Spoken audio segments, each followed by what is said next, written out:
Well, hey everybody, I'm Jan Erickson from Stepping Aside, and welcome to As Above, So Below, a rune and tarot divination for Thursday, the 29th day of February, leap day 2024. Well, with the 29th day, 2 and 9 together equals 11, so we have a Master 11 day, a Master number day for today. The Master number 11 reflects awakening, enlightenment, spirituality. So I don't know. Awaken today. It's like it's this outlier day of the year, where we only have it, of course, once every 4 years, and so that's why I kind of view it as an outlier day. And so to have it be such a spiritual energy, it's kind of cool. So anyway, let's go ahead and draw the significator runes for the reading. This is from the Elder Futhark. This is I Was. And As Above, So Below rune. I Was is the 13th rune of the Elder Futhark, and it's made up of laguz, basically, and not forward and reverse. It kind of looks like it, but if you turn it this way, see, it's still going forward. I kind of view it as the vortex that higher awareness uses to come into the body, basically the soul when it comes into the body, and then when the higher awareness from there interacts with the physical realm, basically. At that point, you're looking at higher awareness versus the personality or the ego. And so it's the vortex by which because if you were to spin it, that's what it would look like. It would look like a little vortex. And it's essentially the bridge between realms. So the bridge between higher awareness or spirit and the physical realm.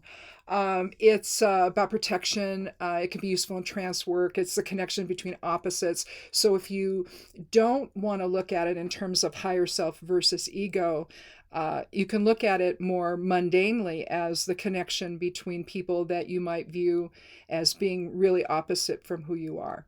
But inherent in the rune is flow from higher awareness. So, because that's what laguz is, it's about flow. Excuse me. So just keep that in mind while we then look at the Geomancy rune and see if we are on the same wavelength, or if it's again a connection between opposites, between higher awareness and some challenge like Carcer or Rubius or something like that. Let's see, we'll put these in the order of air, fire, water, and earth. Well, it kind of is the opposites. Here we have Tristitia. Tristitia and Laetitia are each other's complements. So if you're looking at two sides of the same coin, Tristitia is more joy. Laetitia is more about joy, whereas Tristitia is about sorrow that you get really stuck in. Let me show you here what we're talking about, what the rune looks like. Oh, that's Laetitia. Like if I can't, oh, there it is, Tristitia. So here is Tristitia, where we have passive influences for fire, air, and water, and an active influence for earth. And so it's really a focus on getting stuck. Its opposite or its complement would be Laetitia, and Laetitia is more about joy and happiness. Maybe the extreme side of it, but basically, we're looking at maybe getting stuck in anger or sorrow or grief in a way that we can't move out of, and the answer is to allow spirit with I Was to come in and inform your perceptions and to help you understand the bigger picture of things, so that you can begin to move out of that feeling, that extreme feeling of grief and sorrow. Because sometimes when you get that way, what Tristitia talks about is condemnation and holding grudges and not being able to see things in a rational way. It's too far at the extreme. I mean, everybody goes through sadness. Everybody has grief that they deal with. But most people are able to process it, and even if it never leaves them completely, it's not governing everything they think, do, say, feel, all of that, right? It's not doing that. And Tristitia is something where it's really, really, it's a deep-seated kind of thing at that point, and you just can't get out of it, and the negativity is very strong. So it's I'm not sure, if I don't remember now, if this is considered an evil rune the way Rubius is, or Carcer is, but it may have evil intention if the ego is controlling all of it. And generally speaking, once you get to this point, the ego is controlling all of it. So again, if that resonates, I mean, we're going to take a look at the cards too, but if that resonates for you, then it could be that or you know someone who's just stuck and they can't get out of it, and everything they see in life is through that lens. And again, understand that if this is you, if it's referring to you, and you're dealing with things, and you're kind of stuck there, and it's coloring everything you are, basically. It's going to take higher awareness to, listening to that, going within, meditating, and accessing the soul within, and to try to find, to get yourself to shift that perception out of that negative place, because you're not doing yourself any good there either. And it's not, that you aren't sad about something. If someone's passed in your life, someone's died, and you're always going to be sad, but at some point you have to remember them, the happy times as well, and that gives you joy and maybe a feeling of peace that you're missing. So I mean, I realize that's kind of an extreme way of looking at it, but I mean, it's really, I think it's an example of the extreme aspect, the extreme energy that Tristitia is suggesting here today. So let me go ahead and cut the deck, and we'll take the lower half of it, and we'll take 3 cards. Well, we have 3 suits represented, so 3 elements. We have the 6 of Pentacles. We have the Knight of Cups. Pentacles would be earth, cups would be water. And our emotions, again, Pentacles being earth is the I mean, it's everything about our physical life, our work, our education, our family, our tradition, all of that. Whether how grounded we are, our structure, the structure we have around us, responsibility, pragmatism. That's earth. Cups, of course, is emotions. It's empathy. It can be intuition, although that's oftentimes corresponding with fire, and we don't have any fire here today. But we do have, then we also have the 6 of swords. So what I want to do, since I'm going to leave this in the order that I drew the cards. You don't have to. I mean, unless you're using like the Celtic cross spread or some other defined spread, where I mean, once you put them there, then it's pretty much there. Although I've heard of people moving them around, especially if there's court cards, so they can interact with one another if they want to. But basically, we don't have any major cards here, so it's all minor arcana cards, and so it's all the details of your life. There's no soul archetype stuff like with the major arcana. And again, I've said this before. Although the runes are Elder Futhark is a language. Any runes are languages. They used to communicate with them, leave messages in runes, in the form of runes. It doesn't matter what it is, whether it's the Ogham runes or the younger Futhark or some other type of rune set that they use. This is the Elder Futhark I'm using. They're still, to me, a language of spirit. And so these are the higher principles that we need to embody and embrace and extend to others in our lives, and to help us get above it all, to be able to see things from a higher perspective instead of the egoic, reactive place that we often find ourselves. It's like, you don't stop and step back and say, okay, what's really going on here, right?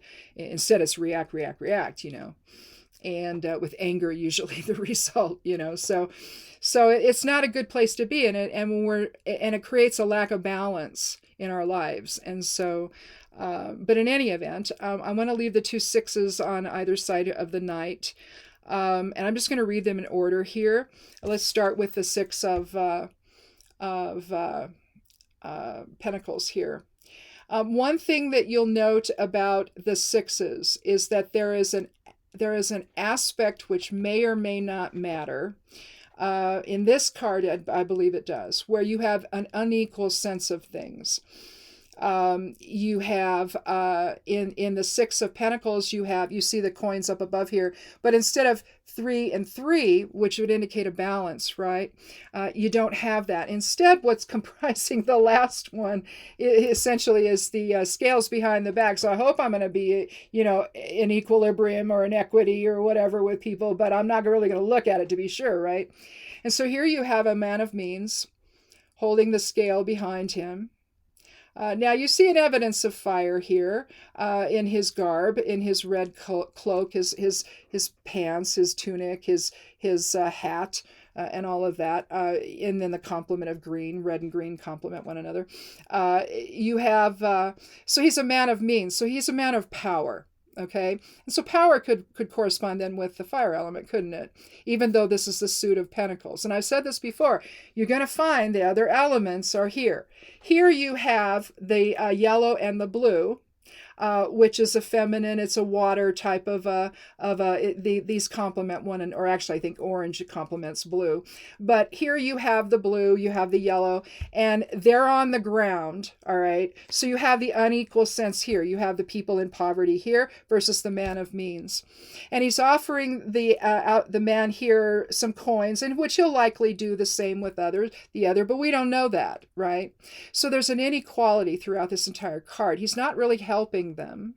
There's not a shared purpose here, really. 6 can be about harmony. It can be shared direction, shared purpose, all of that. It can be assistance, guidance, but ill-dignified, if it's not, he's pretending basically this is a realistic thing to do, but he's not lifting them up off the ground. And I've said this before about this card. It's what bothers me about it. Here he is, a man of means, clearly more power than these other guys have, but he's really not doing anything about that. All right. And they're kind of stuck in the place that they are. And so maybe this represents, maybe this is more of a reflection of Tristitia here, in terms of there's no real solution here. And they're going to be stuck in the place that they're at. The few coins that he gives this guy, even if he shares them with this guy, it's not going to do anything for him, right? Then you have the Knight of Cups. Now, you see the knight, they're always on a horse. This one, you see the winged the wings here in the sun disk right there, on his visor, which is, they're always open on the knights, so they're not in battle. And he's holding his cup out in offering. He's offering compassion. He's offering understanding. He's offering love and reciprocity and healing and support for whoever is on the other side of this little creek that's there. Now you can see there's probably, it's very, very dark, so it's not, you can't see the detail in it. This is probably a home of some kind, or maybe a lookout or something. Maybe he's there to help the people, the tribe, the village, the little community on the other side of this little river or creek that's running here. But basically, the knights are romantic, in the Knight of Cups anyway. He's romantic, he's chivalrous, it's about movement, he's passionate, he's a visionary, it's like he's arrived to help. And so consequently, it's a very positive card. He doesn't have any expectations of anybody. He's just there to offer hope and compassion and support to whoever we don't see on the other side of this little creek. So if you look at both of them in terms of help, obviously, who's going to do the better job of it? It's going to be the knight, right? We're going to assume that. That's a more positive type of a thing. But then we go over here and we see another type of unequalness here. You see it with the ferryman or the maybe it's her husband, I don't know, but you see there's likely a mother and a child having capes on or blankets on or something, because it's a winter scene. All right, you see unequalness here. You see 4 swords on one side, 2 on the other, so there's an unequalness there. But the 6 of Swords is not just about a journey over water. It's a journey against the elements. It's moving on to something better in spite of the challenges. Okay, so I don't know if you can start to see a different flow here. Here we have one with the 6 of Pentacles where it's not going anywhere. They're going to still be on the ground when this guy's done, right? And that's one way to look at the situation. All right, of where you're giving charity to somebody. You often see little things of food banks. Well, we'd rather see this than that, because even though this is lovely and thank you, we give it to people, but they have no way of fixing it. They have no way of cooking with it, right? So so you always want to check before you donate to a charity like a food bank or whatever, and find out what's really going to help you, and then do that, right? So it makes a difference. Here, it's almost like he's holding his fingers crossed behind his back, like, okay, I'm making myself feel good about what I'm doing. I'm not really doing anything there. So there's a sense of unequalness. And the same here, but here is where I don't think it matters. Or if it does, there's nothing in the reading that makes it matter. And I just think here you see this progression, maybe in terms of how you see things, of living in an illusion, which Tristitia really becomes an illusion after a point. And again, it's not to say that if something happens and the appropriate response is grief, that you don't feel that. You should, right? I'm not saying that. This is when it goes on for too long and you get stuck there. So remember that. But then you see you can give an offering to someone else. You extend yourself to others and you start to heal. Right? You're not so consumed with your own grief and your own stuff that you can't see anyone else, and you can't be in the lives of other people. You can't help them. You can't, support them because you're too upset. You're too stuck in that place, right? You're too stuck in the Tristitia of it. But as things begin to emerge, you emerge from that cocoon you've put yourself in, and now you're ready to engage with other people with an offering of love and compassion and support. And that's when the I was aspect starts to come in. You start to acknowledge, the higher awareness, the higher self saying, well, listen, it's time to go visit your friends. It's time to go and be with your loved ones. It's time to be happy and to let go of things that aren't serving you anymore. It doesn't dishonor anybody. If it's someone that's died, you're not dishonoring them by moving on and being happy and remembering them from a happy place. Those happy memories that you have with them. There's nothing. You're not disrespecting them at all, or the life they lived. In fact, you're celebrating them. And so, but sometimes that shift from one place to the other is just really tough and it's hard to do.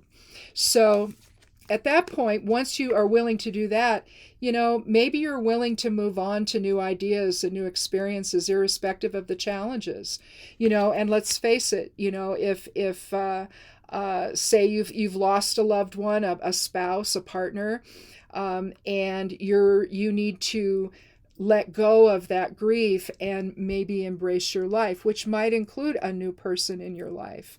Obviously, that doesn't happen in the beginning, but at some point it may, and you have to release yourself to the opportunity of that and to thinking differently about things. In the 6 of Swords, they're going to take with them all their ideas and all their plans for the future, but there's a future here. It suggests that irrespective of the challenges, spring is around the corner and they're going to have a new life together, right? And again, if this is the father, if this is the partner, they're married and because they're wearing the same color, and this is their child, see, then maybe it's a family that's moving on. They've let go of whatever issues were happening in their original home, essentially. Maybe there were problems. But now they're ready to move on and take with them all they've learned, all they know. That's the air element in Swords, and make their plans for the future. I'm not really bothered by the fact 2 are on one side and 4 are on the other. I'm really not bothered by that. I don't think that, at least in terms of this reading, that it really matters. But for depending on the reading, it might. There's more strength on one side than the other, so that could be a problem, where you're still trying to figure all of that out. But at least you're moving forward, you see. At least you're moving on to new experiences, taking what you know, taking what you've learned, taking your education, your training, all of that to the new experience that you're going to have when you cross that body of water to the other side, you see. Now, one thing I have not yet done here, let me get my little calculator out. So Iwas, we said, was the 13th. Let me make sure this is cleared.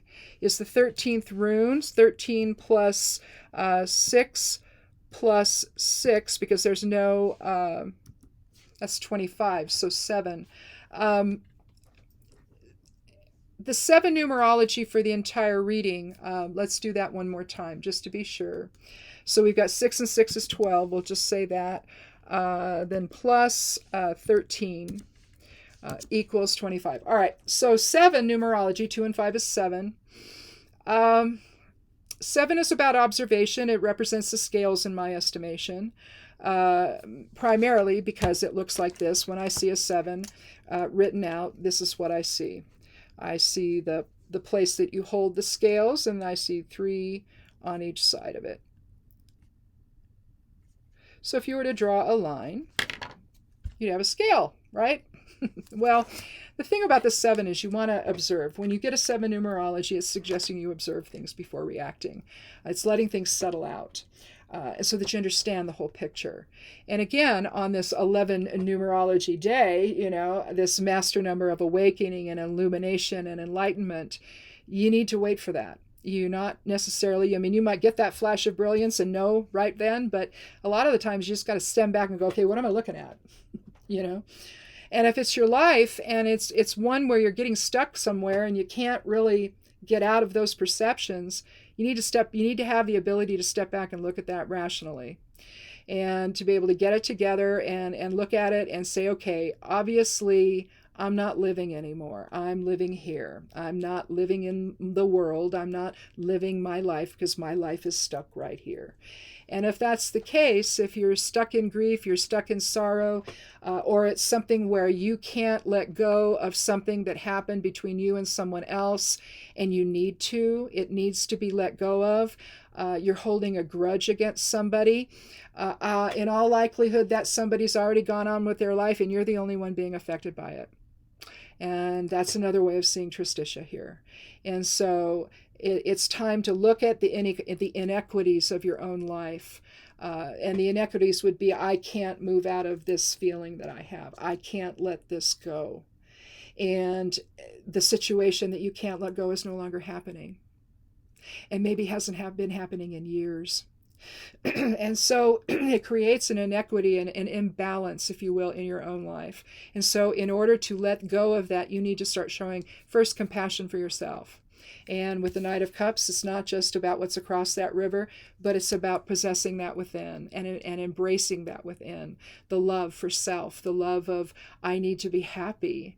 I need to get out and be with other people. I need to, and if there's an issue that you've had, a long time issue with somebody, maybe you sit down with them. If they're willing to do that, you sit down with them and maybe you realize that it was just a misunderstanding and it got out of control, right? It could be something like that. But whatever it is, you first have to show that compassion for yourself, that you don't need to live in that stuckness that you're in. And you can then actually embrace others with compassion and love and offer support. Sometimes in the giving of support for others, you heal the imbalance within too. So it reinforces that healing process that you need to go through, because if you're stuck, you haven't healed, you see. You just haven't. And then from there, you can move forward in a new direction that, irrespective of the challenges you might face emotionally about doing so, it's the right thing to do. And you take with you all you've learned, all your rational thinking, really, and move forward in a different direction and make that decision to do that. Swords is not just about the intellect, it's about decisions, it's about justice, it's about all kinds of things, and having not to do, or it can be about deception. Maybe with a tristitia, you're being deceptive with other people. It could be something like that. And you let go of that deception, and you basically engage with others with honor and truth and dignity and respect. Swords can also, the air element can also be about legal issues that you get resolved. So if this were a legal issue that got resolved and now you're moving on, maybe it's not exactly even in terms, maybe there's some things you're not completely happy about, but you're happy enough to where now you can take all that and you can move forward, right? So that may be the inequity here with the Six of Swords. It's not exactly, in balance, but close enough, right? And so I think, with today's 11 numerology for the 29th day, this special day in every 4 years that we have, use it to awaken to a higher truth. And if you feel like you're stuck in something and you can't let go of it, it's time to do so. You've got to be able to step back away with the 7 numerology, the 7 energy of stepping back and letting things settle so that you can see things clearly. You need to use that energy to do that. And then offer yourself the love and compassion that you need to move forward, to release the hold you have, and to begin the healing process. And then offer the same kind of love and support to others. And at that point, you're truly able to move on and put things in the proper perspective and begin anew. Make sense? So, I don't know. It snowed last night, and we had an awful windstorm. And I mean, supposedly we were supposed to get gusts up to like 50 miles an hour. And I think maybe we did. Let me just open this up so this will stop dinging at me. I don't know. We're fine. No trees fell this time, so that was good. But I did hear something hit the house twice. That woke me up. That was terrifying. So I didn't see that it had snowed. Of course, my husband got up first, and this morning he's like, "Yep, it snowed. Not much, but it's covered everything, and it's still snowing. When I came in here, it's snowing. So." I don't know how much we'll get today, but we're supposed to be getting some big snow this week, and so far we haven't. It's only been a little and then nothing for days. So, but coming into the weekend, it might be different. So I don't know. So we'll be stuck in the house. Maybe we've got to go to the grocery store though tonight. And so we'll have to do that. But then we might be stuck here for a little while, which is okay. We don't necessarily need to go anywhere every day. So anyhow.